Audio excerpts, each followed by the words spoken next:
દર્શક મિત્રો, ચેતર વસાવાને થશે 10 વર્ષની જેલ. બિલકુલ સાચું મિત્રો, તમે સાંભળ્યું છે. ચેતર વસાવાને થઈ શકશે 10 વર્ષની જેલ. કેમ થશે જેલ મિત્રો, આપણે આ વિડીયોમાં જાણીશું. મિત્રો, તમને બધાને ખબર જ છે કે હમણાં 1 મહિનો ઉપર થયું, પરંતુ ચેતર વસાવાને મિત્રો જામીન મળી રહ્યા નથી. મિત્રો, હવે સોશિયલ મીડિયામાં એવા સમાચાર સામે આવી રહ્યા છે કે ચેતર વસાવાને થશે 10 વર્ષની જેલ. કેમ કે મારા ભાઈ, ચેતર વસાવા ઉપર આની પહેલાં પણ મિત્રો 18 થી 19 ગુનાઓ લાગેલા છે. અને એમાં મિત્રો તેમને એ માટે જામીન મળ્યા હતા કે હવે પછી ચેતર વસાવા આવો ગુનો નહીં કરે. મિત્રો, ફરીથી ચેતર વસાવા દ્વારા આવો ગુનો કરવામાં આવ્યો અને અત્યારે તેઓ જેલમાં છે.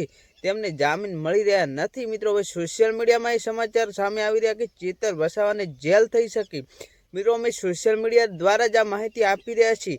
મિત્રો, થશે કે નહીં થાય એ તો આવનારો સમય જ બતાવશે. મિત્રો, સોશિયલ મીડિયામાં એવી માહિતી આવી રહી કે ચેતર વસાવાને જેલ થઈ શકે. મિત્રો, આ અમે કોઈ કહી રહ્યા નથી. મિત્રો, તમે વિડીયોમાં જોઈ શકો છો કે આ એક પોસ્ટર છે જેમાં લખેલું છે કે ચેતર વસાવાને થશે આજીવન અથવા 10 વર્ષની જેલ. મિત્રો, આ સાચું છે કે ખોટું એ તો આવનારો સમય જ બતાવશે. ચેતર વસાવાને હવે 13 તારીખે જામીન મળશે કે નહીં મળે. કેમ કે મિત્રો આવું જ રહ્યું તો ચેતર વસાવાને જેલ પણ થઈ શકે. મિત્રો, તમને શું લાગે કોમેન્ટ કરી દેજો. વિડીયો ગમે તો વિડીયોને લાઇક કરી નાખજો. ચેનલ પર નવા હોય તો ચેનલ સબસ્ક્રાઈબ કરવાનું ભૂલતા નહીં. મળે એક નવા વિડીયો સાથે.